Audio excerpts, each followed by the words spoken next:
Okay. I think Greg saw why he needs to go to festivals now. Oh yeah, I'm not surprised by that at all. I think he's finally starting to see the magic a little. Seeing the light. Yeah, the magic's there. That's awesome. All right, well, yeah, you should probably hop on there and share this since will. you are the guest of honor. I'm gonna run up and grab my iPad here real quick after I get this stuff squared away. Dino's already watching. What's going on, Dino? Here it is. All right. Totally thought I was gonna be on time. You know what makes me feel a little bit better though? You know, the Young Turks are sort of the news, sort of, I don't know, the news outfit that we kind of look up to a little bit. Yeah. As far as, you know, online dominance. For the first probably 5 years, they were late more than not to their own frickin' show. So like, okay, apparently you can still grow and be awesome and, you know, figure stuff out while also like basically sucking. Well, what's good about a format like this is people like me who just don't do anything but drive around or go places. Right. I can do this anywhere. Right. It's like the whole talk radio thing, right? Like you turn it on, you don't have to catch all of it or whatever. You just kind of have, you know, it can just be sort of whatever it's for. Like I listened to the bulk of the one this morning and just had shut off just before I got here, you know? Yeah. All right. This. Yoink. Yoink. All right. Morning. Everyone is liking this a lot right now. All right. I'll be right back. I want to turn that down. Yeah, let me turn the volume down on this. Turn the volume down. Oh, don't do that. Alan, what's up? We need to get some stuff. What's going on, man? Dino and Laura, cool.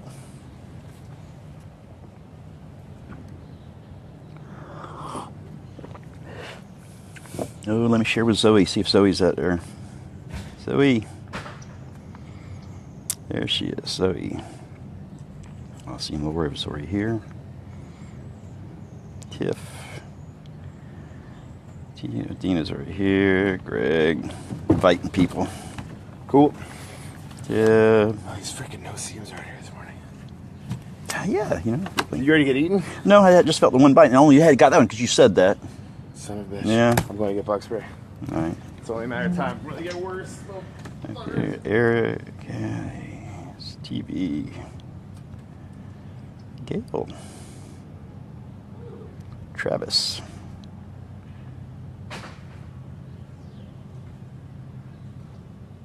Joner,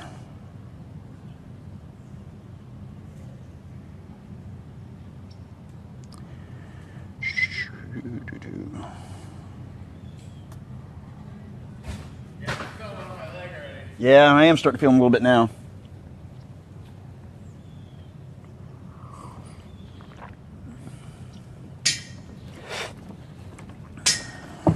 Ta-da-da. All right.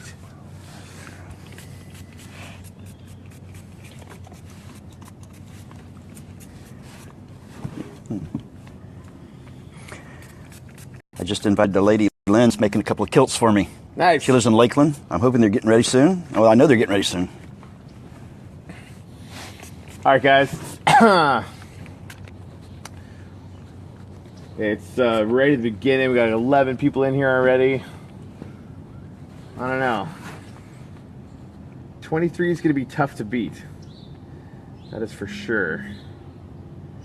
But I believe. Yeah. There you go. Okay. So, copy link. So, this is my buddy Daryl. Hey. He is one of the cooler people that I've met in a long time. That is a fact. So, part owner of Encore Music, one of our clients this month. And what's the name of your gym? Anytime Fitness? Life Center Fitness. Yeah, Life Center Fitness. Life Center Fitness. Life Center Fitness. Main Street in 19. What's right there? Right there. Right behind the Curtis Wing House. Somehow I didn't. know that. Yeah, right by Harbor Freight. I'm gonna have to come visit. Yeah. It's just no. The cool thing going on, the guy at local Fresh Grill, Yeah. that place, Yeah. he's getting ready to have a contest with a $1,000 prize to whoever loses 100 pounds first. They sign up for this contest of his, Oh, that's and he's looking for someone with a gym or something to be like the official weigh-in center. I'm going to try to check in with him today. Yeah. Why wouldn't? Why wouldn't I? That just makes sense right there. I mean, I would hope that they would be gym members to come and do the weigh-ins there. Right. That would make sense.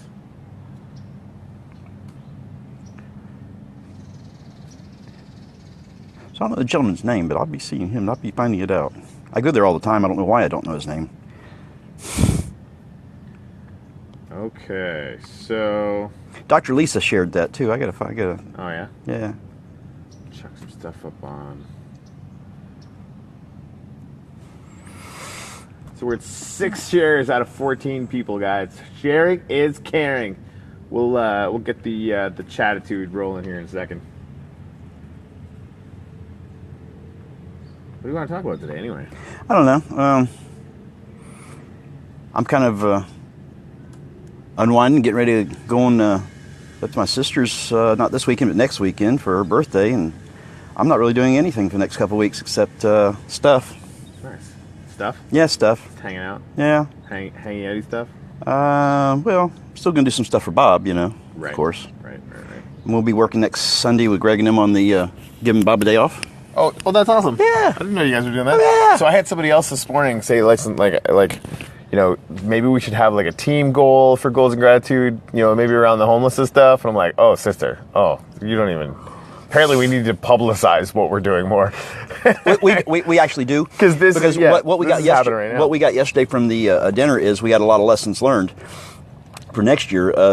We now know that we instead of doing what we did this time, we're going to do it again. But we know from the get-go that we're going to know where it's going to go. We're going to package it. And we're going to deliver it. Okay. It just makes a lot more sense. That's the way it's going to work next time. Awesome. They can't come to us, so we got to go to them. This does make sense. Quick hello to everybody. Good morning, Alan. Hey, Rachel said Alan says Rachel said you own Encore, right? I think you're part owner. I'm a part owner. I'm a co-owner. Yeah. I'm owner with Johnny Ray Zambrano and Josh Adams. Yippers. I would really, really like, before this month's over, I'd love to get in there and do some jamming with Johnny. Johnny wants to play. Alex said he'd like to get in there and play. Centeno? Yeah, I saw him the other night. Okay, so let's pick a day that works for you guys, and we'll go down there and make some more videos. The House of the Rising Sun is pushing 8,000. Good. Right now, so that's fun. Man, it says good morning to everybody. Everybody, good morning, good morning, good morning, good morning, good morning. All right, and yes, I'm gonna write this in here just in case you guys were wondering, which I'm sure you were not. Hashtag sharing is caring. So Deryl did something interesting while we were just sitting here. He, instead of just sharing the thing, went and invited a bunch of people. Which I'm still inviting him. I'm still going through my list. I like. We should probably invite my mom. I already did. Oh, never mind. I'm inviting people too. that might already be on here already. Just going through That's people. cool. I'm gonna do that too. I haven't seen G Money this morning yet. I haven't either. He might be He had a big sleeping. weekend. He really did, didn't he? Yeah. Okay. All right. I like him, but I haven't. There's a few people I haven't seen yet. Hopefully Jimmy will hop in because I need to talk to him today. It's funny. Half the times that I talk with Jimmy about getting stuff done, it's actually on Coffee and the Doc the whole time. Yeah. Which is kind of fun. Kind of fun. So, a couple weeks ago, we were brainstorming getting sort of a homelessness sort of initiative going with Goals and Gratitude, or our sort of larger group, right? You've been thinking about it for a long time. Greg's been thinking about it for a long time. Tiffany's been thinking about it for a long time. So we sort of put the three of you guys together to start working on some stuff. Yeah. I sort of feel like that exploded like a bomb. Yeah. From that moment. Very right? cool. Very cool. Yeah. So what are some of the things that have happened just in the last 2 weeks? Well, I had the idea about the mobile shower we had that day. Is just looking back at the experience that I have in emergency response. and that's very neat. There's a lot of these mobile shower units around here. The trouble is getting them used where they need to be used at. Right. So my thought was let's go buy one. Right. And that's still a goal. But to actually have one. To actually having, but the goal is changing. Okay. It's come to view that there's a couple of used ones that are kind of in disrepair. I don't know the details. Okay. But they maybe could be fixed up and used. Now, if there's some that are available that we could fix up and use, my goal would shift, and I'd focus more on getting that 1993, 1994 F350 with a 7.3 Power Stroke. I love that. That's not. What he just said was truck. Truck. Oh. Right? I love the fact that you have like the entire string of intelligently organized digits. When I say that, I don't want somebody saying, "Hey, I got the perfect truck for you," because it's got to be a 93 or 94, because those are the only 2 years they use the 7.3 Power Stroke. Right. And if I know anything, it's which engine I want in my truck. I can't afford the newer ones. Like they had a couple of generations, the 6.0s and the 6.4s that are just too problematic. I just can't afford them. Fair enough. And the newer ones are still too new. I can't afford them. No, man, it's just, I don't know anything about engines. That is the only thing I know anything about. Oh, well, hey, apparently you know all the right stuff, which is awesome. Next it just said Osta Sunale. Huh? I have no idea what that means. Me neither. There's a translating button. Yeah. I don't have a translator button. Where's Google Translate? It's so weird watching that, because I really wanted to share that Ray Kurzweil TED Talk with you guys today. It was so weird that it was 05 or whatever, right? The laptops all looked like they weighed like 50 pounds. Yeah. Oh, yeah. He was talking about all these, emerging technologies, and he was off, he was saying that all the computers are going to disappear or whatever. I mean, it's kind of true since it's just in our phones. But he was saying in 05 that there was going to be, computers are just going to beam their stuff right to your eyeballs and stuff, and that 2010 wasn't the case. Yeah. But Magic Leap, next year, it's going to be the case. Yeah. Right. Good morning. You talk about technology. When you think about the size and how rapidly it's advancing, just think back to the very first Lethal Weapon movie. the phone Danny Glover had in his hand on the bridge. I didn't even think that. Think of that. Oh my God. It looked like what does it look like? Oh, dude, exactly. It looks like it just came out of a suitcase. And it was back then. It like that was a cat's ass. Oh, dude, that's so funny. Lethal Weapon. Yeah, Lethal Weapon. So that's Good Morning in Cherokee. Okay, which nice, is really nice. Cool. Yeah, nice. That's awesome. Speaking of, Wednesday afternoon, we're taking our resident expert on all things Florida water, Adam Dubbin, out to the Sable Trail pipeline. Yeah, cool. So we're going to be going, so anybody who wants to come with us, just let us know. I'm going. Awesome sauce. It's going to end up being a caravan. I think there's like 6 or 7 people that want to come out. I'm sure there will be more by Wednesday.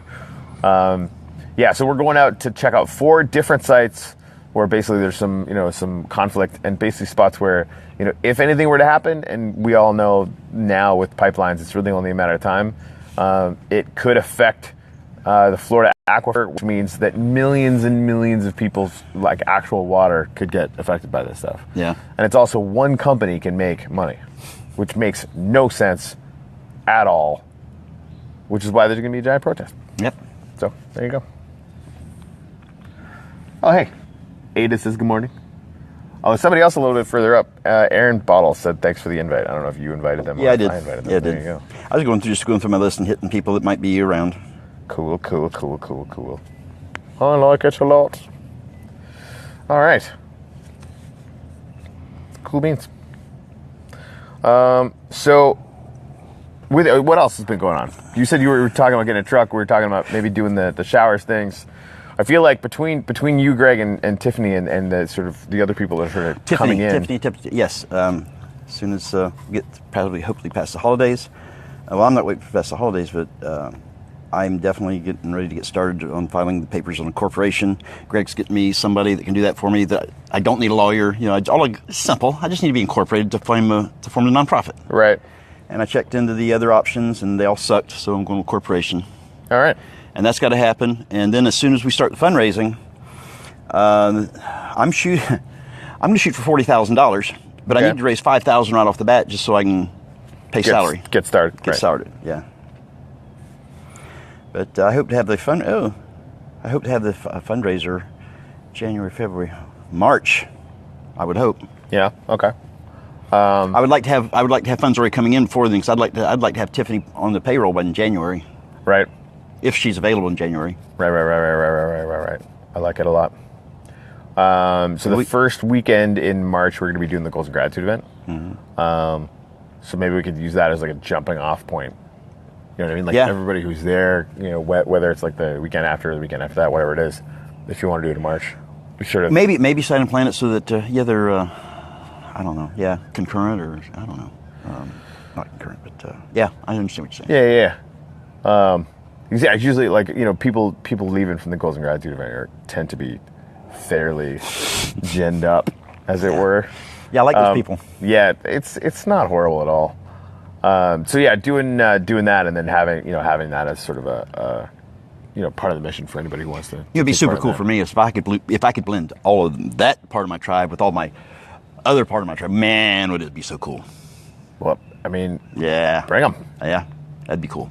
That would be cool. Well, you already got some of them. That's true. Zoe, love you, girl. Right? Yeah. Yeah, she's awesome. So yeah, the gathering of the tribe. Laura's saying at the gathering of the tribe. You're, absolutely, do some kind of. I don't know if that'd be the main fundraiser because that's in January, but absolutely, because that would be an opportunity to raise some of that money that I need to start paying salary. Absolutely. Right. There you go. Yeah. Tank drums, absolutely. Dino, that was actually how I was counting on raising that first money I was talking about, brother. There you go. Dino's tank drums. Noise. Yeah. Noise. Yippers. Speaking of which, Dino, how many tank drums can you make before Christmas? As far as if people want to order them, and by people I mean me.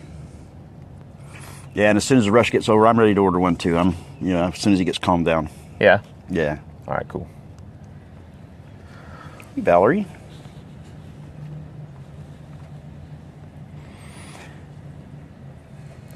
You have vacation times coming up, and then got to get a lot of stuff done January, February, and early March, because April's really the beginning of my spring festival season. Okay. And there ain't no telling where my ass might be then. That's awesome. I'll also conduct business by phone, but You're basically gonna be gone doing the different kind of work. Yeah. All right. I like it. I like it a lot. Yeah. Let's see. First one will be Wani in April for me. There's some before that, but I'm probably just going to do music festivals for a while. Cool. That sounds fun. Yeah. Dino has drums ready now. Right? That's cool. All right. Yeah, I've been meaning to call Dino for the last couple of days. I gotta chat with him about that. Cheers, by the way. Cheers, man. A lot of good stuff going on. Yep. And so yeah, Tiffany's getting on the payroll. What's Greg been up to? Greg is setting up meetings with. I won't even try to go into who he's setting up meetings with, but he's going to have an initial meeting with some people, and then he's going to set up a separate meeting, bringing me into it. And it is in his. He has this master plan for the homeless, like he's just like this genius type guy, and I'm just kind of like going, okay, whatever, whatever. He definitely. I mean, I know he's been thinking about it a long time.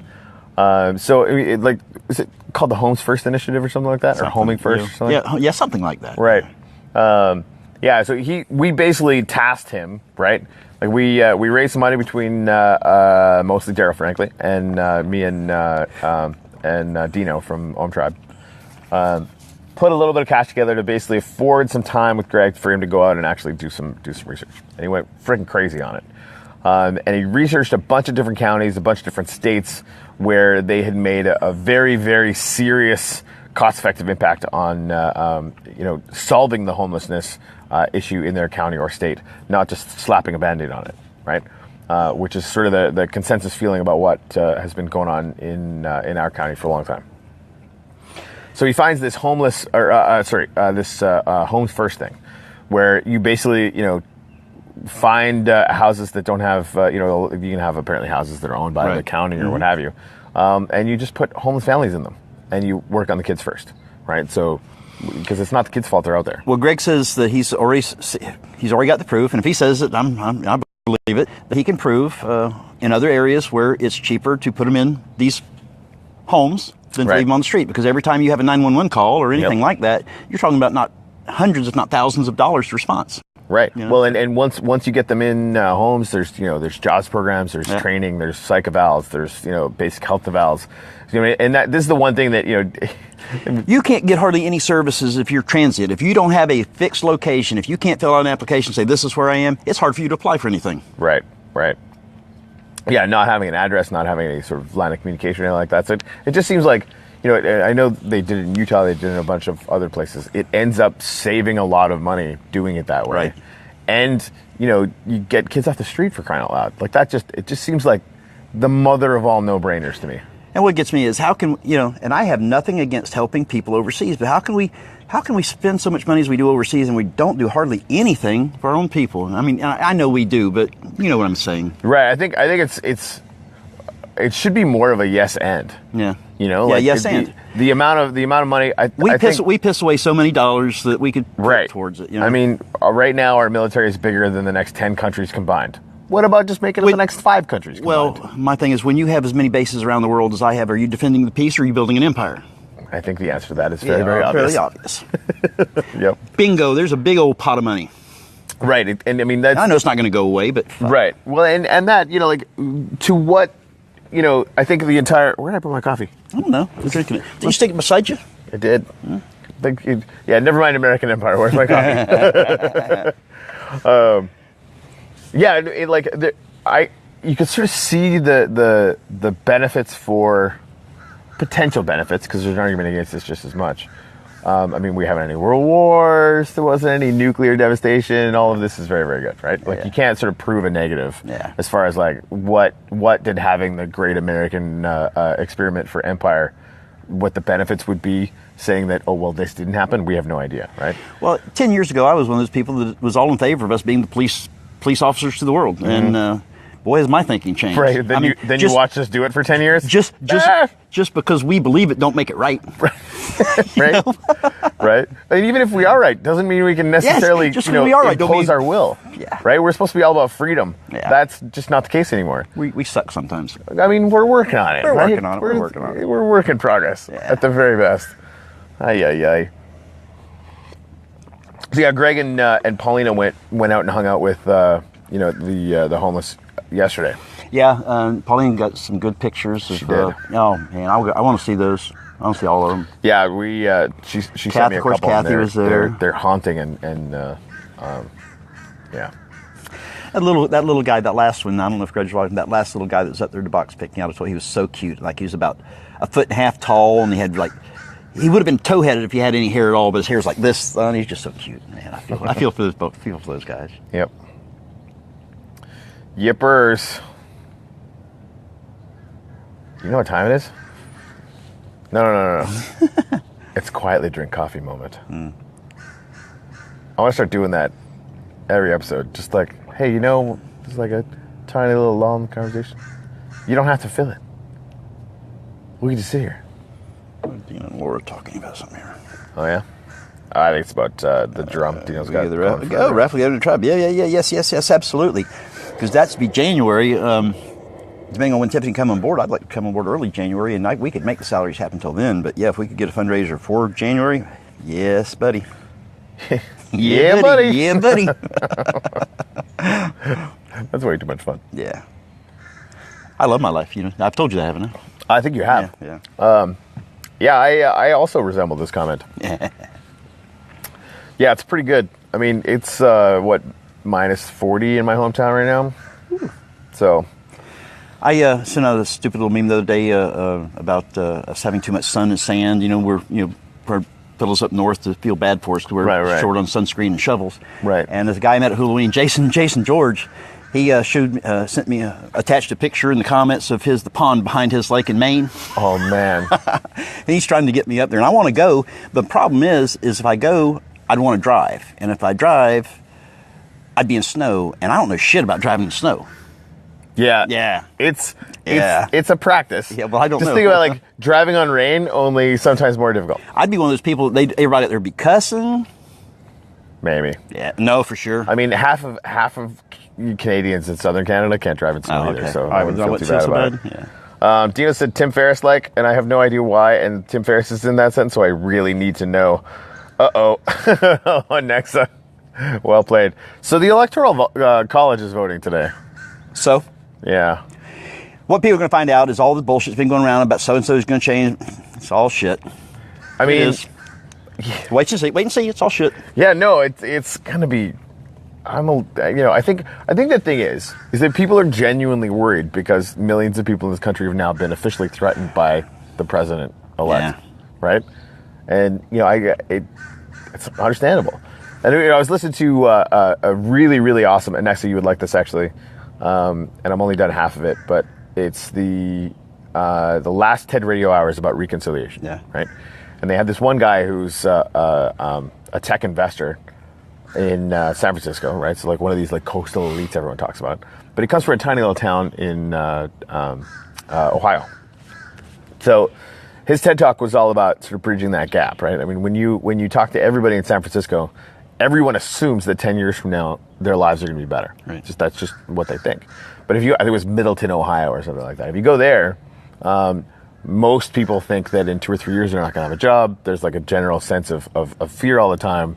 And so you basically want to if somebody says, for example, the ridiculous thing about the wall or whatever, right? And everybody immediately starts thinking, a lot of people are chanting, oh, build the wall, build the wall, build the wall, because it's ridiculous. But if you go underneath that, right, what's feeding that fear of immigration?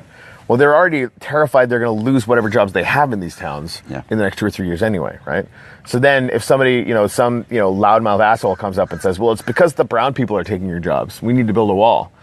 If all your entire life and everybody in your town is going through that same thing where that there just is a lack of hope. Like there's no sense Can I that tell you it's the truth gonna work about some of the jobs that some of those brown people have taken? And I've been associated with all of them throughout my life. They take the jobs that other people that don't have jobs won't take. I've seen it time and time again. Believe me, I'm not saying that it's logical at all. I'm trying to understand the feeling behind it. Because I think if we can start to understand what made this happen, then maybe we can actually make it better. As opposed to blaming 48 million people, in the country for just being stupid. Yeah. Let's find out, what their feelings were. Where their despair comes from. Those 48 million people are not stupid. They're not. But a lot of them, I agree. There's a difference between being ignorant and being stupid. Thank you. That's all I was going to say. Because I mean, that really is the highest correlation that I've seen so far for people that voted for Trump is that they don't know anything at all about electoral politics. They're just not willing. They're just not willing to change their mind. Is all. Well, and the thing is, the biggest thing they wanted is they saw a chance. Somebody had convinced them that this was going to be a change. Well, I will tell you that a lot of my family. Will be.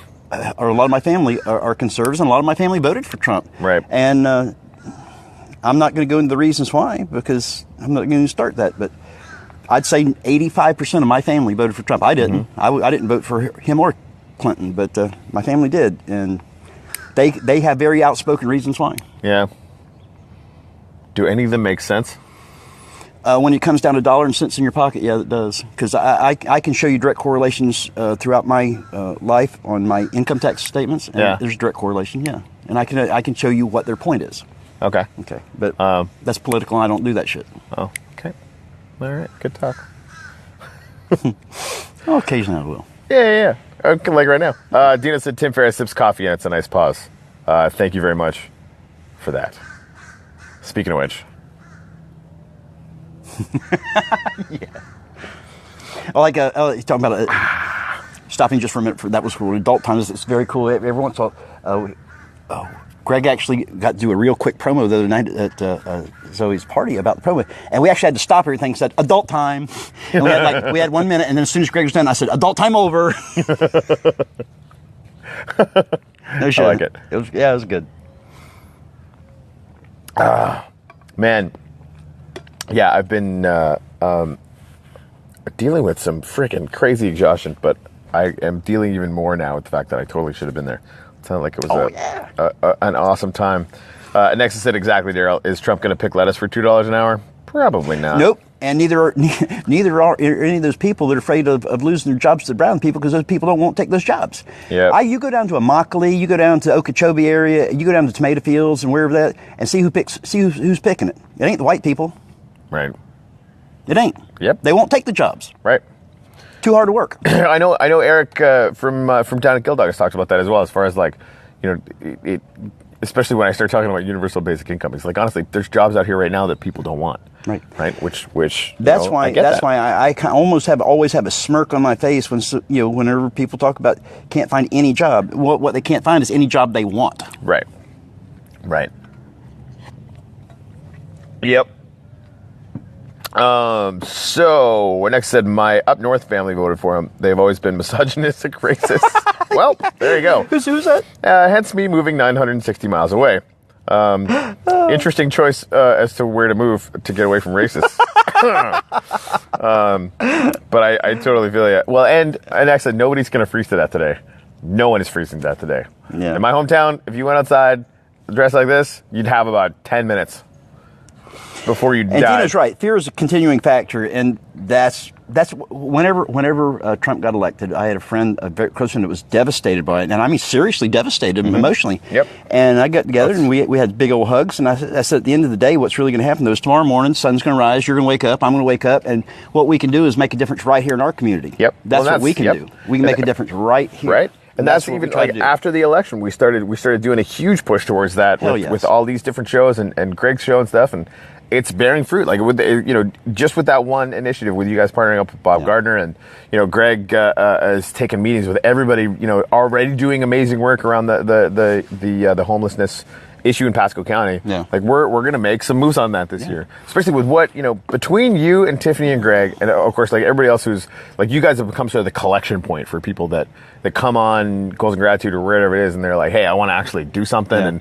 we need to do something. I hear this all the time. We need to totally get together and do something. I'm like, guys, hey, all you guys already. All you guys want to do something. Time's gonna be coming. Well, that's the thing, right? And I get to tell them now, connect with Greg, connect with Tiffany, connect with Deryl, and make sure that you guys know what they're doing, because they're out actually doing this shit right now, right? And that's only going to increase, especially the more people we have in the Army, the cooler it's going to be. By knowing what's going on helps the dream morph.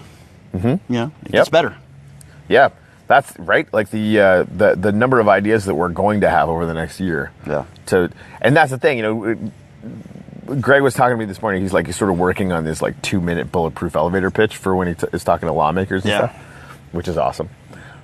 He's working on it aggressively, which is fun.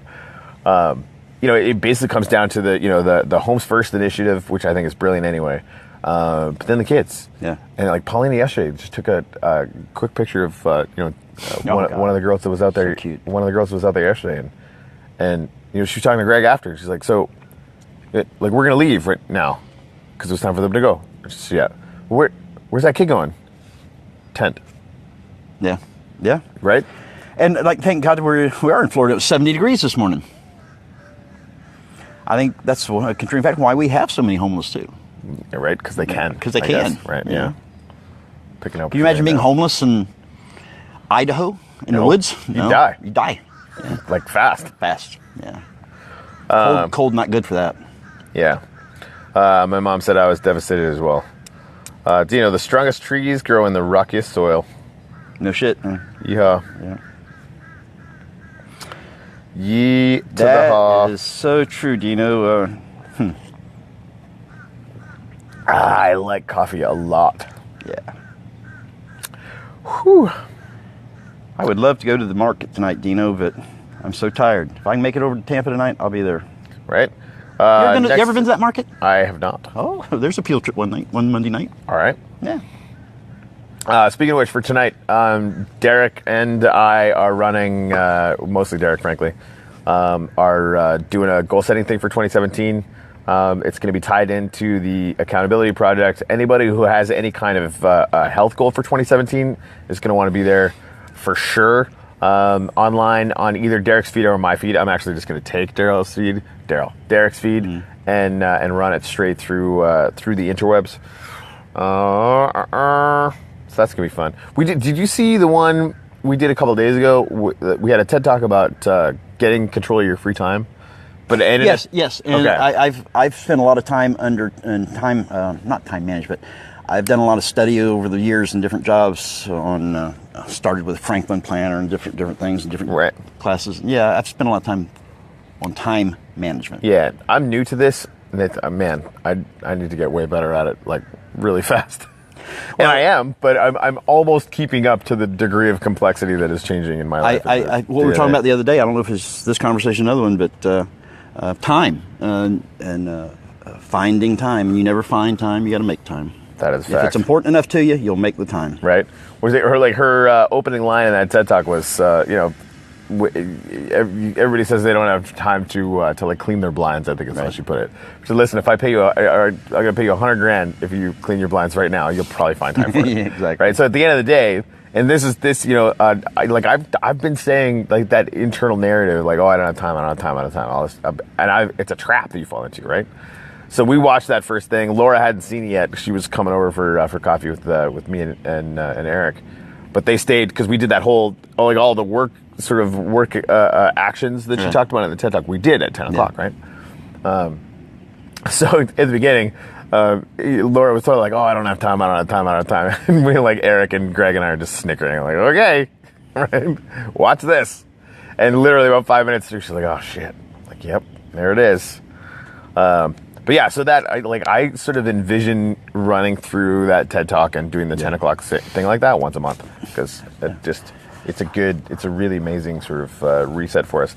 So Nexus says, I live in Spring Hill. I pass out care bags up here. It's a small thing to do, but it's a step in the right direction. 100%. All those little things add up to a giant thing. Small daily changes over a period of time lead to miracles. Right. I know that for a fact. Factiness. Christina says, one of the best gifts you can give anyone is your time and attention. Absolutely. Speaking of which, if I'm not mistaken, Christina is coming down to Coffee on the Dock tomorrow to give us her time and attention. I don't think I've ever met Christina face to face. She's rad. She's bet. really, really funny. I like funny. Like alarmingly funny. Dino said, will I be able to share that tonight? I have peeps that need that stuff in their lives. Should I turn on notifications on Derek's feed? So you can do that, or I'm gonna be repeating his feed in my feed. We're gonna get a little bit meta. So I'm gonna have him on my computer, and we're gonna run it through that way. But obviously, if you add Derek, feel free to just go straight through the horse's mouth in case my stuff doesn't work. Pretty sure it will though. So yeah, Christina's coming for coffee. Yes. So yeah, my goal from starting today is to have 10 different guests in 7 days. That shouldn't be hard. Right? It should be pretty easy. You get 2 or 3 on at one time. Yeah. I don't want to go past two. Two. I feel like it dilutes a little bit. It's fun, but yeah, it gets too crowded. Man, it's nice out here this morning. Yeah, it is. Shorts. Right? Short sleeve shirt. And I'm comfortable. It's just good cake. Just good cake all the way around. And what's so good about today is I have absolutely nothing planned besides this. I'm probably going to go to breakfast. I'm probably going to go lay down and take a nap. I like naps Nice. a lot. Yeah. Naps are nice. good. Yeah, I got client meeting at noon, and then I'm racing up to the farm because I haven't been up there. I forgot to... I'll try to get something in your hands. All right. Good talk. Yep. And then we got that thing tonight. What's tonight? Yippers. Oh, man. More coffee. What is tonight? Tonight? Yeah. Is that, Dino's thing? Oh, yeah. And then, oh, look at that. Gangita. Osprey's got a little fish. Oh, yeah. I used to love sitting over there, and when we lived in Gulf Harbors Woodlands, my mother-in-law had a 38-foot island packet. I told you about that. And we'd sit out there, and we'd hear this crunching, and there'd be osprey sitting up on the mast and eating, and there'd be a nice little mess underneath. Not the cleanest eaters. Yeah. No, they're not the cleanest eaters, but it's cool as shit watching them. Right? Yeah. That's good stuff. Good stuff. Does anybody have any comments or questions about the Ray Kurzweil TED Talk this morning? Which, again, was the first one I ever saw, and it's still one of my favorites. I want them to do something about these nerve endings down in my feet. Okay. Say they build shit in your body. I'm going to build me some nerve endings. I'm building me some protecting thingies for my nerve endings. Protecting thingies? Protective things. What if they could just straight up replace them with mechanical ones? We're 10 times better. That's what I mean. You know? Yeah. That should put something around them nerve endings so I ain't feeling that stuff all the time. Yeah, that's fair. Yeah. Whatever it is, better than what it is. Right? Yeah. So yeah, the TED Talk tomorrow is going to be about CRISPR. Yeah. Have you heard about CRISPR yet? Okay. So yeah, CRISPR is basically where they're able to change your genetic code with the same precision as doing a spell check on a Word document. Yeah. Right. It used to be basically, and this is totally true. When Dino was talking about gene therapy being like pretty advanced, and it is. They were basically throwing a dump truck at the DNA code and like basically throwing it all into chaos, and then having a bunch of what they wanted there to hopefully land in the right place. Yeah. That was the resolution, right? And that's like tens of thousands or hundreds of thousands of bits at a time.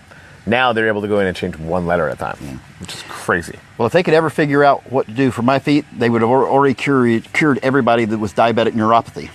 Right? Because that's a little bit of what's going on in my feet. They should get on that. I'm sure they are. Like faster though. Yeah. Well. Good morning, Amanda. I totally need to come see you soon. Beard's starting to get a little bit weird. Dina said no ducks. There's ducks right behind us. Josh said such a great morning and great insight on what to do today. Yeah, hey, Josh. And I did get your message before, so I haven't responded yet.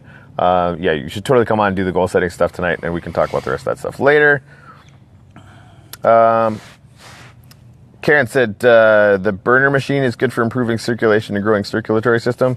I'll check that. What the crap is that? Mine's not circulation problem. It's a neuropathy. It's chronic inflammatory demyelinating polyneuropathy, which is, Google it. Yeah, it's a mouthful, and it's not circulatory. It's neurological. Yeah, neurological. Dina said mylar sheath replacement with bionics. That's it, mylar sheaths. That's the name of them thingies. So within, let's say 20 years, because we don't really know, right? But within 20 years, I think they're going to have stuff that can go in and basically repair cellular level things, on a cellular level. Like imagine a white blood cell, but something like that can pass through interstitial tissue, so it can basically get outside of the circulatory system. To go in and actually repair stuff, like at a constant rate, right? Like molecular machines that are just like, oh, myelin sheath's not working, we're going to go in and do that. Or like, is it like, what's the vector for that? Like, is it a genetic component, or is they really in February of 2014 when I was diagnosed finally after a couple of years.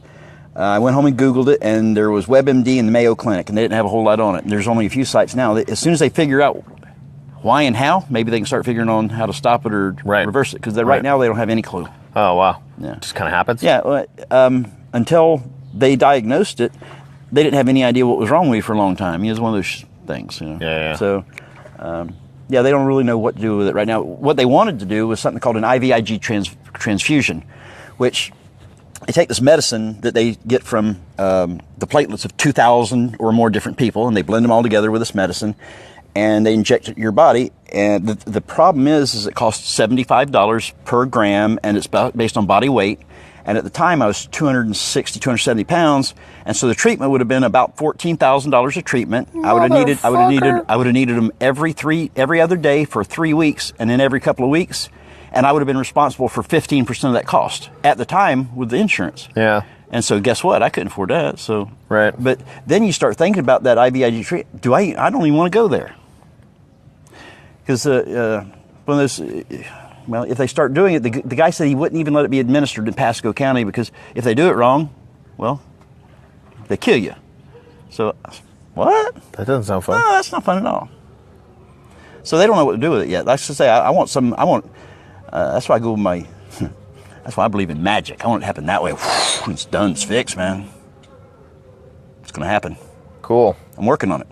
Well, so Tim Ferriss had an entire episode about the placebo effect, and the stuff that it works on and the stuff that it doesn't I absolutely believe in the placebo effect. Yeah. Well, that you're basically like, that's the ways in which, and this is what fascinates me about it. And like some people get kind of down on it because like I'm basically calling their magic the placebo effect. Like, well, it's better than calling it magic, because magic doesn't exist at all. Let me tell you. Well, I'll tell you about my magic in a minute. Okay. Or at least not in a testable fashion. So I should stop saying. I'm not talking about spells. I'm talking about magic. All right. So it basically runs through all these tests, and there's things that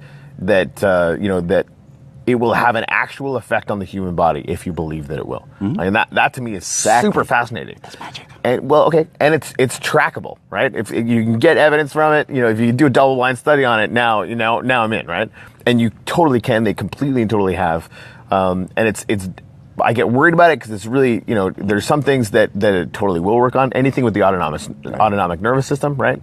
Whether or not you can train your body to start growing myelin sheath, I don't know, but it will definitely work on pain, right? As for your sense of your own pain and different things like that.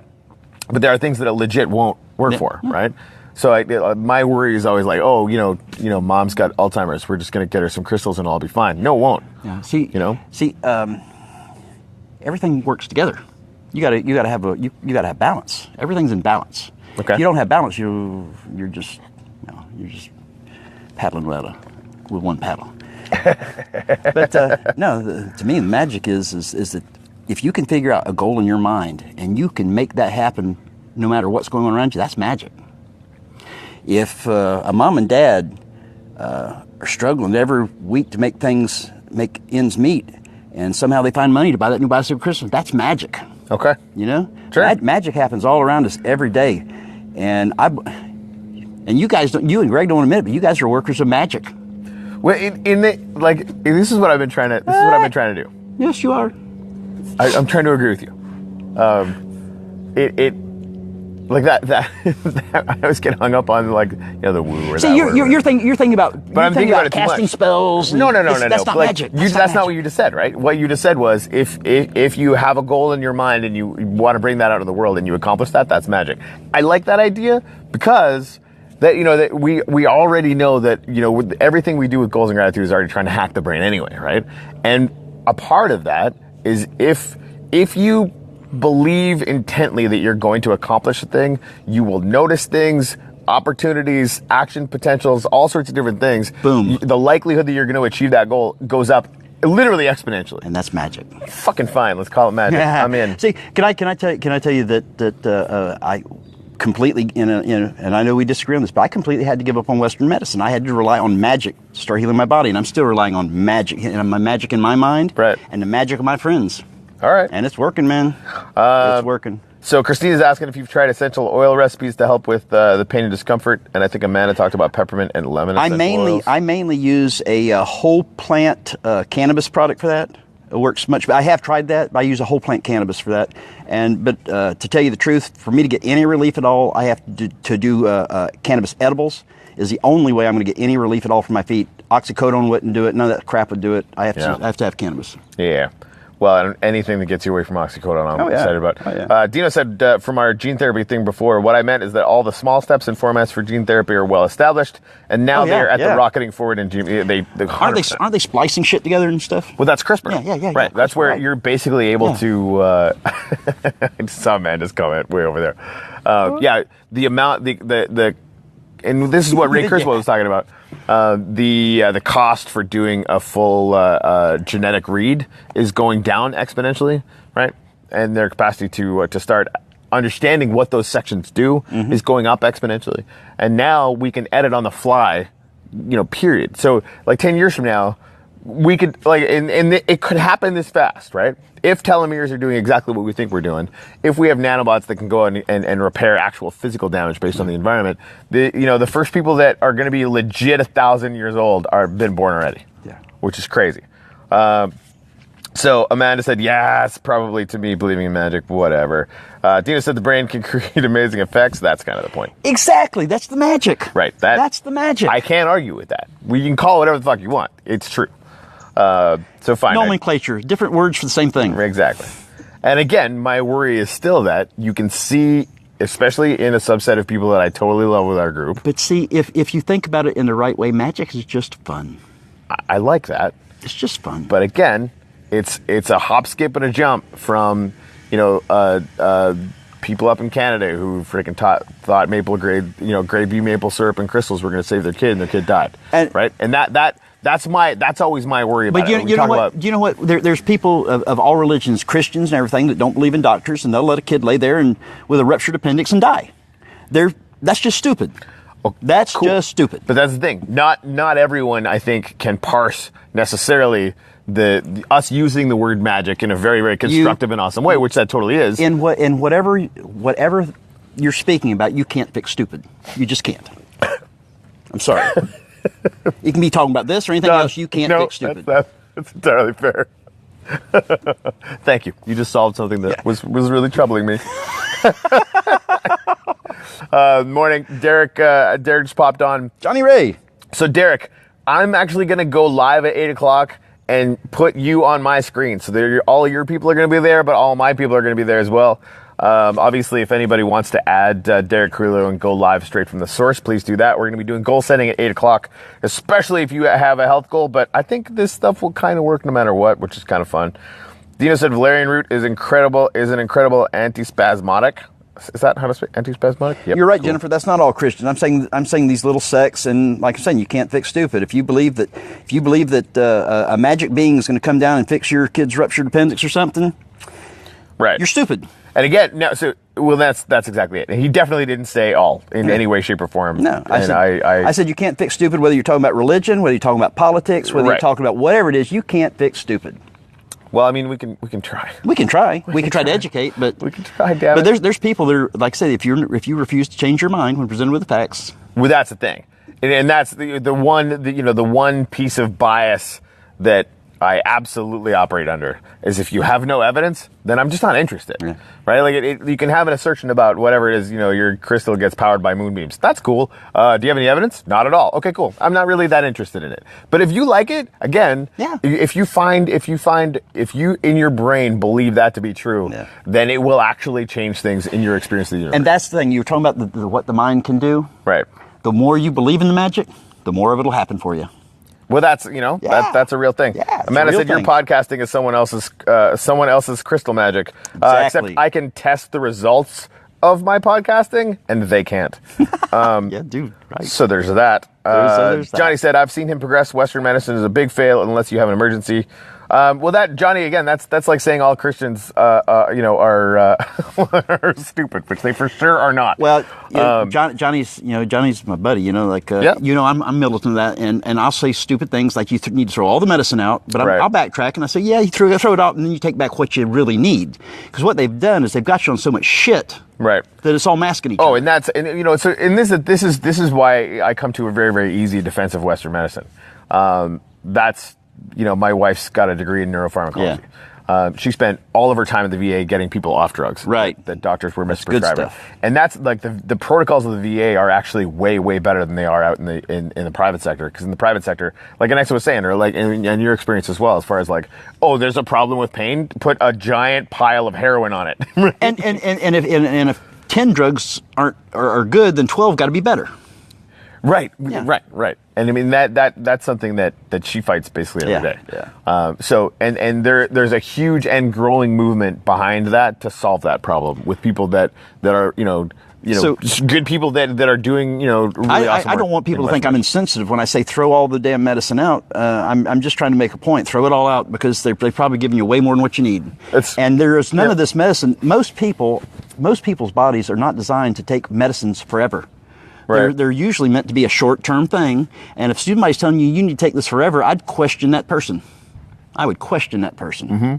Well, and there's some stuff that, especially like when you get like way older, where you're basically using support functions for different things that are not only increasing your health but increasing your quality of life. That you're basically because your body at 90 isn't going to be producing it anymore. Mm-hmm. So that I could sort of see that, right? But I mean, well, for example, I am talking to Travis today about seeing if because they basically went to one doctor for his Lyme disease, one time. They put him on antibiotics. Now, those are very real things, and that's that is a that's cause. The thing. Like they're not super good at the whole Lyme disease thing yet, but to automatically go to some naturopathic thing that might work. For the record, I don't know that the deal behind it was going to be extremely expensive, and there's no whatever. I just think, like, especially for him, because, like, he's not allowed to feel sick. This is really driving me nuts. No, that's so. If there is anything in Western medicine, we need to find it. Exactly, right? And that's it's not to like you basically you're taking an entire toolbox, and because this saw cut your finger that one time, you're gonna just throw the toolbox out. Thank you for the toolbox. Thank you for the toolbox reference. I've discussed it with my friends all the time. There's a lot of things that you don't necessarily have to use every day, but they can be a tool in your toolbox, and you can pull them out when you need them. Right. Western medicine, for me, I still go to my primary care because I am a prostate cancer guy, and I do want to know what my PSA levels are. Mm-hmm. And I have my real doctor, Dr. Lisa. She can run that test for me. But guess what? My Medicare won't pay for it because an OM wrote it instead of an MD. Same test. So that's where I'm at. I still have an MD. I mean, the system is obviously far from perfect. Yeah, I think it's going to be really, really interesting when they start, like the people with, or the countries with national healthcare systems are going to start incorporating AI into their functions very, very quickly, and replacing doctors, frankly. They did, we talked about this a little while ago, they did a study in England where they had, it's like a version of Watson that is specialized for diagnostics, right? Yeah. So they had they ran like 1,000 different medical situations past this machine, and then they also did the exact same things with nurses and then with doctors, like just general practitioners, right? So the nurses got it right. What was it, like 70% of the time? The doctors got it right 87% of the time. Right. The AI got it right 96% of the time. Right. So that, pretty soon it's gonna be like, hey, I have this problem, this problem, this problem, this problem. You'll talk to like an AI on your phone, but once that big data starts to happen, you're gonna see the pharmaceutical companies. Somebody made a comment about the pharmaceutical companies just want to make billions of dollars, and you're totally right about that. But in countries that don't have, like in countries that aren't like this, that isn't as big of a problem because there's no incentive to get people on those things in a national healthcare system, right? That's why, like, having the profit motive be central in your healthcare system is deeply, deeply, deeply immoral. It's just wrong, and that's where all these problems are actually coming from, right? Yeah. Not to say that those, the healthcare system in Canada is worth it, but if I had the choice, having experienced both, there would be no question. Yeah, I don't know. I'm not saying I have the answers at all because I don't, but 90% of the doctor's visits I've gone to in my entire life. Yeah. With the technology we have now, I don't know why we couldn't do it over the phone like this. Well, and that's what they're doing it now. I mean, they could get my respiratory rate, they could get my heartbeat, they could do everything, and they don't, like. That's happening now. I know. We're talking about getting a consulting situation. I'm getting my medical marijuana card basically over the telephone. I have to do so many. There's a 90-day period. Yeah. But I started my a period via telecommunications, a teleconference. Right. And I'm required to have two face-to-face. Sherry says, "Hey, Dad." Yep. And but I'm already a month and a half. It's a 90-day waiting period. I'm already 60 days in my 90-day waiting period. Right. And the law just passed. Right. Dina said medical diagnosis is good. I use as much natural stuff first and Sherry. use Western medicine as a last resort. Yep. I mean, I have to respect that. Especially considering, so Dina said I've injured my knee, and it's like pulling teeth to get an appointment at the VA to get it looked at. I mean, that again is criminal. That's another thing. If we can spend, we won't even start on that. But we should start on that. If we could spend $1 trillion on two wars that accomplish absolutely nothing, why can't we spend? We should, at the very least, spend 10% of that on taking care of people when they get home. That's a fucking giant no-brainer. That's exactly what I was going to say. Something like that. Close down one of those bases. Right. One of those bases. One. Right. You look at the. You wonder why Iran's all freaked out all the time. Look at the map of the bases that we have surrounding Iran, and then realize that in the 1950s we were the one that destabilized their government and pissed them off in the first place. And what we got over oil. What we got to remember is that power of that oil is getting lower and lower and lower. So why are we spending all this money to defend our access to the oil when it's not going to be that important? Especially considering the CEO of Exxon's our Secretary of State. Are you kidding me? What? Yeah, really. Oh my God! Did you hear about what they did in Chad under his leadership? Tell me. Oh, dude. Okay, so Chad's like one of the 3 poorest countries on the face of the earth, right?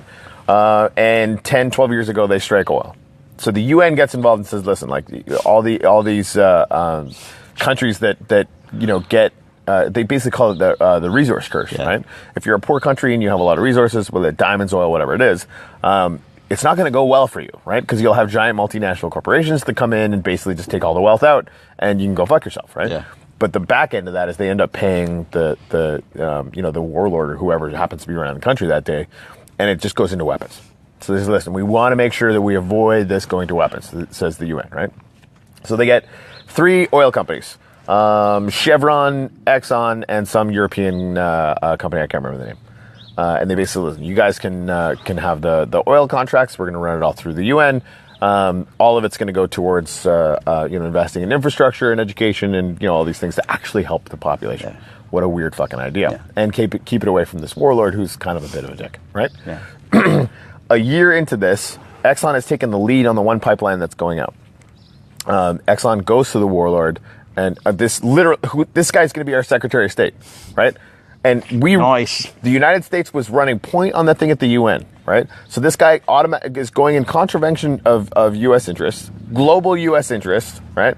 To basically have this warlord cancel the deal with the UN and take all the money for himself, right? That's going to be your Secretary of State starting in like a month and a half. Yep. And they ended up spending $4.5 billion on fucking weapons in the last 9 years, whatever it is. So, that's going to be fun. But all that aside, I mean, how many times are we going to fund and arm coups to form governments that we're totally against? We think you look back. Who benefits from that? Who benefits from that? Whoever makes the money. Arms dealers. Whoever makes the money. Right? Well, see, Lockheed Martin. If you look at our history, gun manufacturers, they all have lobbyists. Look at our history since we've been a country and how many times, how often we're at peace. We are a warlike nation. We love it. Our economy depends on it. It's what we want to do, I guess. I mean, we got to change our mindset for that to change. Well, that's the thing. You want to look at the Roman Empire to see what happens to civilizations that do that. It does look like it's going really well for a while, and then it goes away. Dino, my knee is blown out, and it's getting worse the longer it takes, the less likely it is that I'll get function back. I'm blessed to veteran with.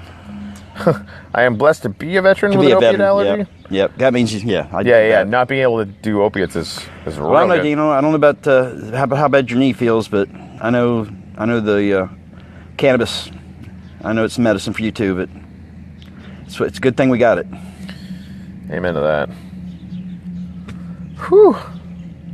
All right, well. Nice calm morning. There's some ducks. Yep.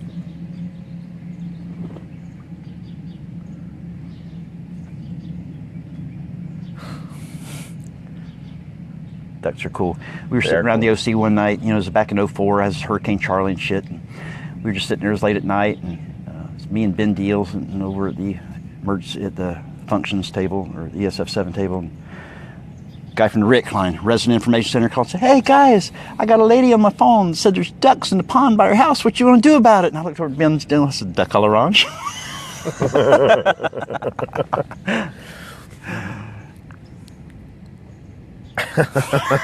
Jonah just said OSAR ducks. OSAR, MR not. CDEDBD ducks. LIB, MR. MR definitely. It's a pretty classy outfit we got going on over here. Coffee in the Dock. Yeah. I like it. Yep, it's good. So I just had a request to start putting it on YouTube, because there's people without Facebook accounts that are hearing about it and want to watch it. Cool. Yeah, it's kind of fun. Sort of goofy. It's strange that Facebook is as weird as it is in a lot of ways. It is such a communication portal in so many ways. It's how you use it, right? We talk about this all the time. Like, if you're using it as an intentional tool for some purpose, it's cool. Yeah, then it's good. If you find yourself just wasting time, and I mean everybody's done it, you just sort of like start scrolling, and then you're looking at. I think it's a badass place. I think it's a really badass place to post pictures of dragons. I like dragons. Fair enough. I can't argue with that at all. It really is a badass place. Everybody needs more dragons in their life. I mean, that's just good science right there. Good science. I mean, that just makes sense. Yeah. Now, whenever science can build me a dragon, let's talk. And I know you said they're working on it. Yeah. That's the thing. Like, if sort of say what CRISPR looks like in 1,000 years, or probably 200 years, right? You take basically any piece of like pterodactyl DNA or some crazy shit like that, and I mean, you could sort of In 1,000 You years, could see it. in 1,000 years, won't we be brains in tubes or globes or something? I mean, Floating around or some shit? some of us will be. Why would you need a brain when you just upload? Then what's your purpose? If you can't have physical, if you can't do this physical cool shit, what would be the purpose? If it's all mental, It's not. I don't want it. But it's not going to change. Your experience of a world will be exactly the way it is right now. Oh, we'll be in the Matrix. We will be Yeah, the Matrix. exactly. Fuck it. I don't want it. Why not? Nah. I like it the way it is. Yep. Yeah. Who's to say you're not in the Matrix right now and you just program I like yourself it. not to know? I like it the way it is then. Okay, so we'll program you not to Yeah, know. Okay. Thank you. But then you could be immortal. Basically, is my point. And you can have dragons. Please What let if me- you could have dragons? Please let me die occasionally and then be reborn with dragons. Well, and this is the thing with the whole simulation theory, which is probably happening already. I get it. We're already in the game, people. Well, back whenever I was 17 years old, I sat on the hood of a 1967 Barracuda with my then future 16-year-old wife, and we were discussing how at that time we were more than likely a speck of dust on the collar of a policeman somewhere in some foreign universe. You know, why not? Yeah. Yeah, that was back in 1972, and these kids said, no, we might be that. So, yeah, we've been having these conversations for a long fucking Right. time. And Nexus says, I need nature. Nature, magic. We're having the disconnect between, people think that all of this is more real. Jonah, the blue pill. Right? People think that all of this is more real than what our experience is going to be in whatever the Matrix is in 1,000 years, and it's not. But I love the Matrix. I love I love that movie. But I mean, I think the weird thing, like people feel a sense of, okay, the Matrix means that it's less real. And if It we're means in the that Matrix, there's I like wanna a be control Neo. function or whatever, right? But that's the thing. Everyone will be Neo. Yeah. Like in the whole point of that, and there will probably be purists that want to come out here and live in the danger and different things like that. And it's like, the way I see that is record stores. Yeah. Record stores exist, Yeah. right? Brick and mortar bookstores exist. Yeah. People will still want that as a nostalgic thing, Right. but 1,000 years from now, way less. Way less. It'll Collectors. Right. That's exactly it. Like it'll still be that thing that we as human beings used to do, right? But when you can go and have like a completely realistic experience. No.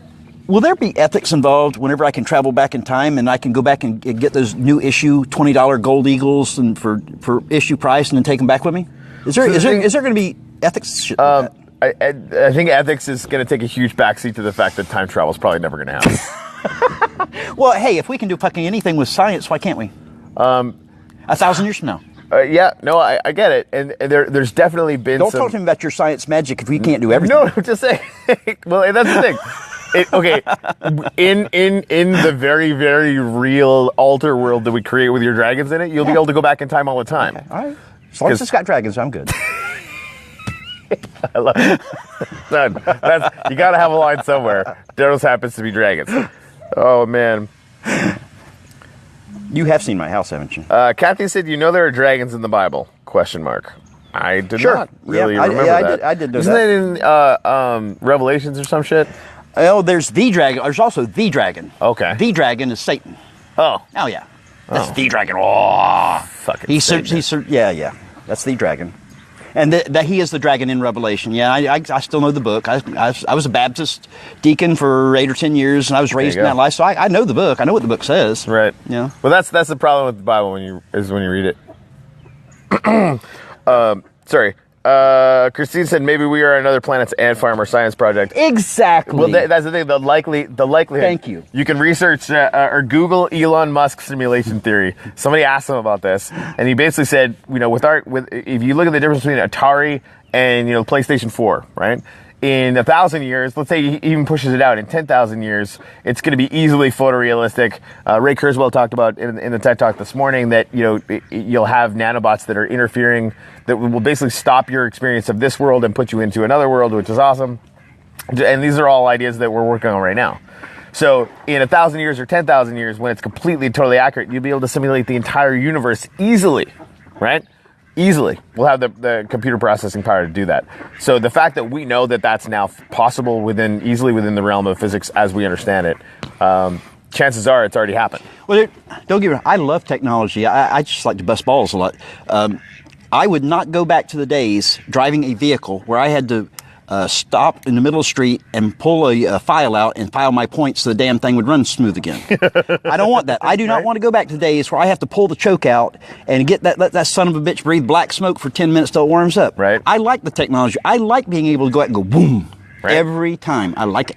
Well, and more than 50, even more than what, 5 years ago, we would never have been able to do this because we wouldn't be able to afford the radio broadcast. This thing. Right. How cool is that? Pretty rad. The sum total of knowledge of mankind you can almost access from right here. And we also use it, kittens. And we use it to start arguments and show pictures of fucking cats. Not right now, we aren't. No. Hey. Right now we're having a long-tailed conversation about the ethics of simulated dragons. And time travel, which, seriously, I have reservations. Now this is good stuff. I mean, hold on. I think that deserves a pause right there. Yeah. Boom.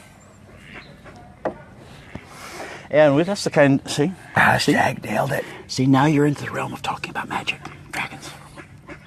Yeah, but I'm talking about it as a technology, I know. as a useful mind hack. Did you? I posted a thing the other day that I'm probably going to buy. Fix stupid. Oh, yeah. I posted something the other day I'm going to buy. It's a mechanical dragon that you put up on your arm, and it's just cool as shit. And I'm looking at it more and more. I think I got to have one. A mechanical dragon? Yeah, you put it on your arm. It shows. It's just a little video this lady had. Oh, it was like over her shoulder or whatever? And it showed you. She pets it, and it just. You're going to get it? Dude. I don't know where you got it. I clicked on the link and it didn't say a buy here, so I got to find out. Right. It's badass. Totally should have a buy here link. Oh yeah. Alrighty, Jamie, it's good to see you, man. We gotta talk today. I gotta see if I can still get some merch in before Christmas. Jimmy, good morning. Yeah, Loco Vino. I don't know Loco Vino. He does a bunch of glass artwork. I think I haven't really looked into it Artist? yet. But yeah. Was apparently right near Dino. Was it yesterday, the day before, down Safety Harbor? Yeah. So yeah, it's cool having him around. Joe from Skinnies comes in and says what we all know he was going to say in the first place. So next said, if this is a simulation and you believe that we are in a Matrix type situation, then why would your science be more real than my magic? I like that. It's testable. Quantifiable measure. If I can measure it, I can change it. That's the thing. And if you change it, it's not really magic. Well, that's the thing. If you can't measure it and then reproduce it in a controlled environment, then it isn't real. Well, now that said, right? If we instead of using the word placebo effect, if we use magic, that's testable, and and then we're just talking about terms. But see, the placebo effect is a magic. It's if you want to call it that, then I can't argue it. If I can take 100 people that all have the same thing, and I can give 50 of them a real drug and 50 of them a fake drug, and the results throughout the whole group are the same, then the ones I gave the fake drug to, I performed magic. All right, fair enough. Or they perform magic in their minds is what happened, but that's still the same thing. So next I said, and this is a good question: if it's a sim, how do you think you're in control? So that's a whole podcast right there. The difference between determinism, which means that basically, in my opinion, if this is a simulation, it's not going to be micromanaged, right? They're basically you start the simulation at the Big Bang with all the laws of physics, or maybe before that if it's a multiverse, whatever it is, right? You start all that and then basically let it go, right? I don't think there's any evidence for any sort of local interference or whatever. Yeah. Right. So determinism basically runs like that. Like we're basically just a function of just straight, biology, which means that all of this control that we're experiencing right now is just a simulation. Right. Not that's the wrong word, especially in this context. It's our willpower and things like that we feel we have is actually not real. Yeah. Right? It's a function of whether or not I had dopamine in my brain versus something else, right? And there's a really good argument for that. We feel like we have the power to decide what I'm going to say next, turkey, or what I say next, duck, or whatever the hell it is, but that could just be a function of every single piece of neuronal connection that happened before, which was entirely affected by chemistry in the environment, and so it goes back and back and back and back. Long story short, I don't know. Long story short, that's a good answer. Because I tell people like they'll hear me talk passionate and say, "Well, what's the answer?" I said, didn't say I have the answer. Yeah, I just know how I feel. I just know how I feel. That's a good running conversation. And I mean, the thing is, like, even if it's not a simulation, thinking that you have control is an error because for the same reason, right? So whether it's a simulation or whether it's just base reality or whatever it is, determinism is still a thing, right? Thinking that you have control over your own mind. Try and meditate. Yeah, you don't. Right, like, and that's a thing that you cultivate. But even as you cultivate it, the willpower that forced you to try and cultivate it could itself be part of the function. But you can develop and cultivate a strength of will. Right, I know that for sure. Oh, I agree. But we're going back to that the recursive element is it you that is youing, right? Like what part of is there something behind all of the biological determinism or not? And I personally believe that consciousness is for sure derivative, because if you try to do consciousness without a brain, it won't work. One of the reasons I hope this isn't a simulation, because all the fucked up shit that goes on. If this is a simulation, whoever's doing this is a fucked up person. So, and here's the thing: when we're capable of running simulations, there should be ethics involved, right? Because if this is a simulation, who's the son of a bitch that programmed me to get sick the way I did? I want to meet that motherfucker. Well, that's the thing, that they didn't. Yeah. That's my little shit. That's my problem about simulations. If so that's the thing, it's a simulation, somebody's a sick motherfucker. But that's the thing. Like it's. And again, this is going back to if it's a simulation, I think they basically set the parameters, turn it on, let it run. Right? So all this stuff we're technically doing, to ourselves, and or like the design, like the why of it, that's a whole other conversation right there too. I don't think there necessarily needs to be a why, except maybe they wanted to test. If it was us, we'd be like, hey, what happens if we do a Big Bang where the Planck length is exactly this, the speed of light is exactly this, go, right, and see what happens. Yeah. But also, my time machine, I want to go back 1,000 years before the Big Bang. See what's there before that. Nothing. Time. How do you know? Time isn't there. How do you know? How do you know? I don't know. But like the whole. But if I could go back 1,000 years before that, I could find out. Years didn't exist then. Time didn't exist then. How do you know? I mean, this is the thing. As you guessing. approach. No. We can make some educated guess about that. Right? Educated guess. Right. Time, even right close to the Big Bang, barely made any sense. Yeah, I know. Because when you're talking about space and time, like it's without space time, there's no time. So before the Big Bang, I mean, that's the thing, we have no idea. So going 1,000 years back behind behind the Big Bang doesn't make any sense. Going 1 second doesn't really make sense. But finding like whatever the smallest amount of time was, finding out what happened before that, you're right, we have no idea. But could I at least be go and be a member of the Hitchhiker's Guide to the Galaxy movie? I hope so. That'd be good, right? Yeah, the restaurant at the end and the beginning of time. Oh yeah, yeah, it's good. It's good cake. What time is it over there? I don't know. Let me get some of these comments or anything like that. Egyptians invented time and math. Egyptians were cool as shit. Johnny said, I don't consider natural medicine magic like Daryl does, though I can understand why he does, but to me it's fully scientific. Because I can see and have tested it and have seen its work multiple times in multiple situations.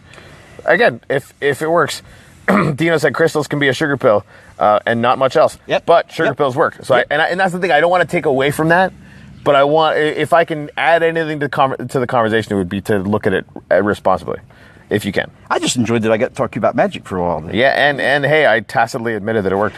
Natural medicine has been tested by humans as well, just not in the lab. But the thing is, and this is the thing, when you try to do double-blind studies on these things, they don't work. Right. This is what everyone needs to understand about a lot of natural medicine. Not all. Cannabis is natural medicine, and it actually does work. They test it, it works. A lot of this stuff, when they go to test it, it has absolutely no or less effect than you could possibly imagine. So this is the thing, right?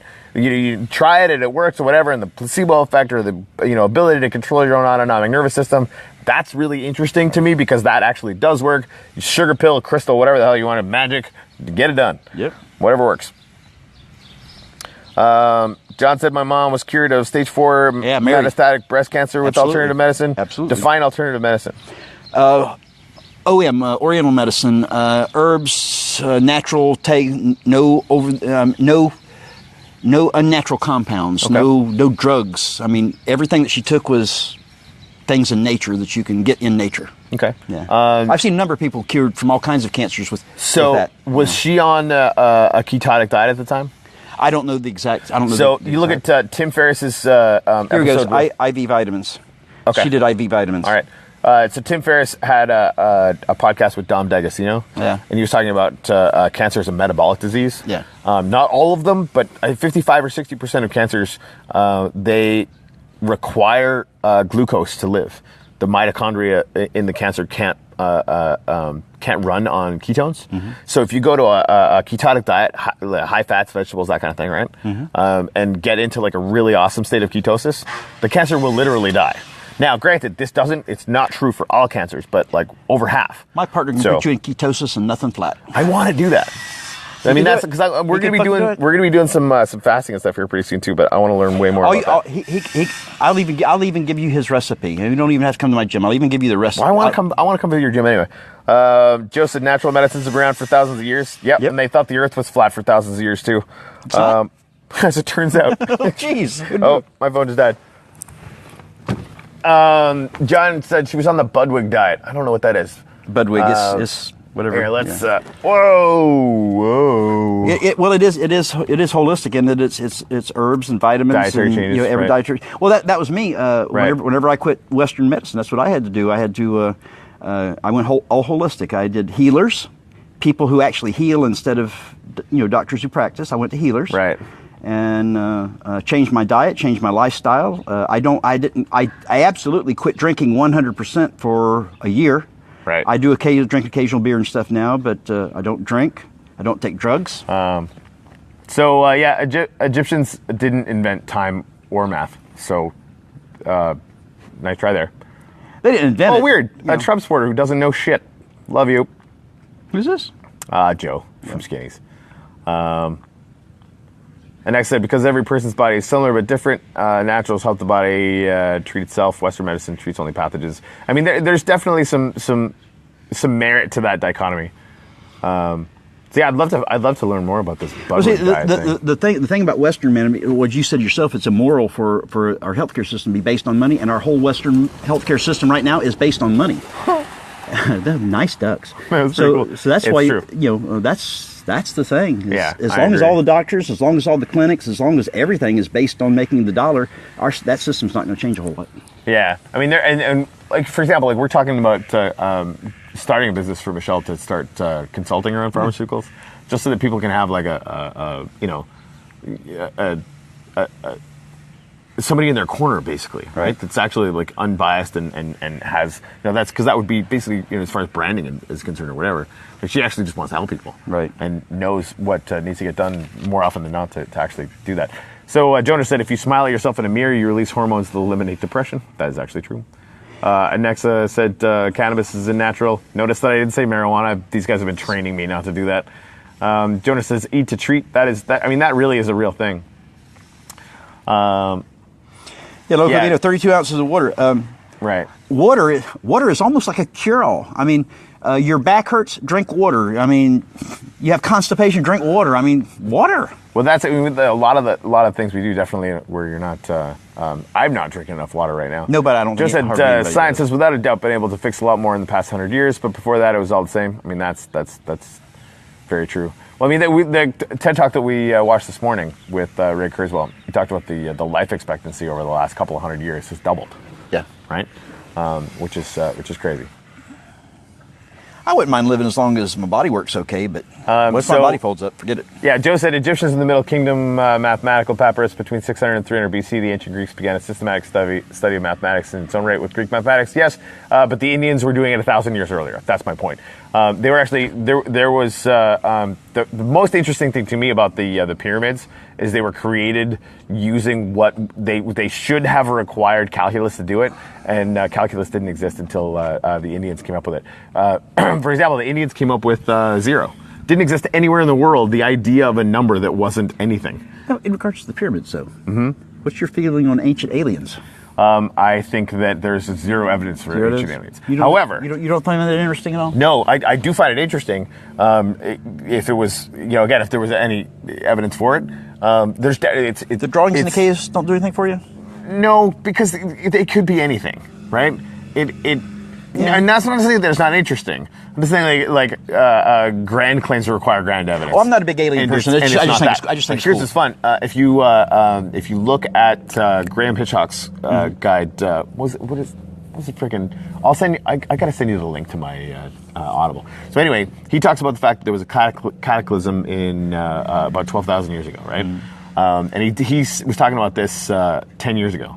And basically everyone said he was a fucking crank and like, you're totally crazy. And he's saying there was a technological civilization before this that basically died out. Yes, every 13,000 years. Well, interestingly enough. Every 13,000 years. So, do you know why? Polar shifts.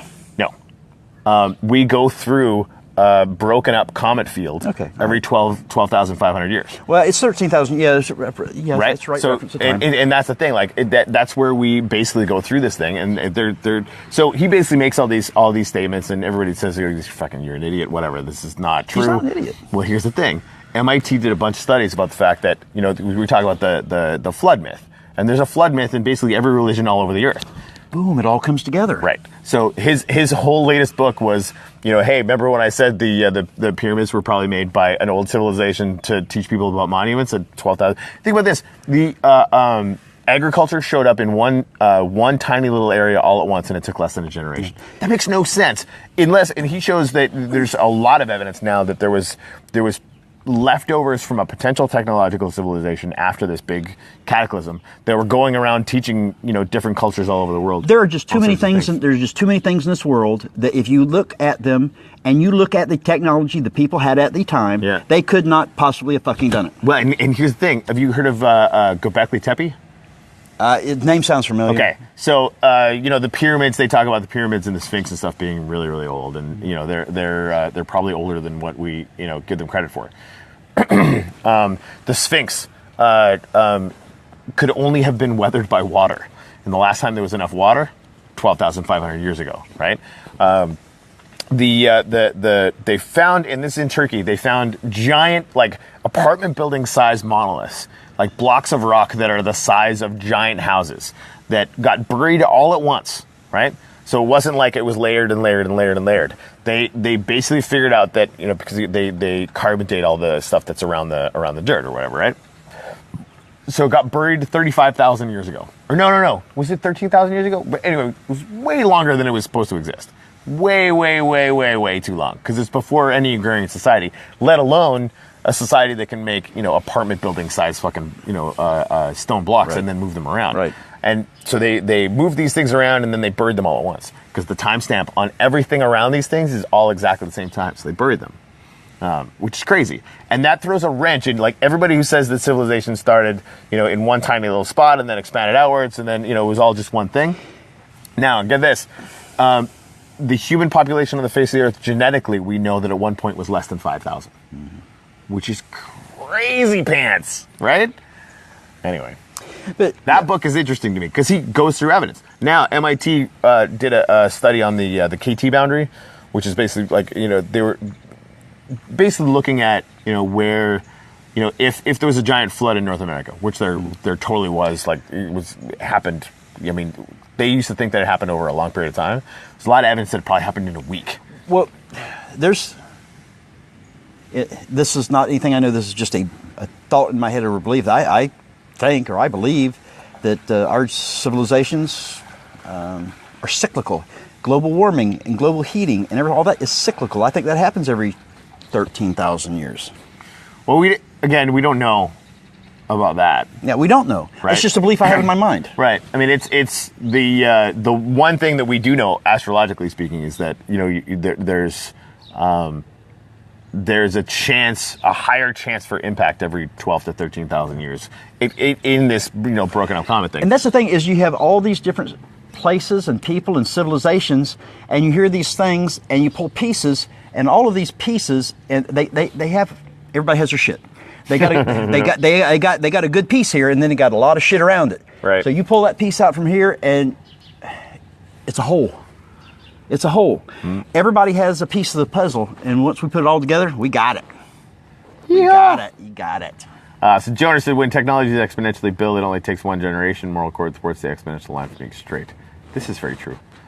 Anyway, so goals and gratitude starts like right now. We went an hour and a half. Oh, shit. Cool. So I'm gonna run up and get reset up, and we'll start some workshop stuff. And then I have like 18 million things I gotta go do today, so we're gonna get on that. Jimmy, I can do lunch, but it's gonna have to be at 11 because I got another meeting at noon. But maybe we can do skinnies if you're still here. Otherwise, I will message you. And boom, we solved all the world's problems. Peace. Cheers, brother. Magic. Yep, magic. Bye.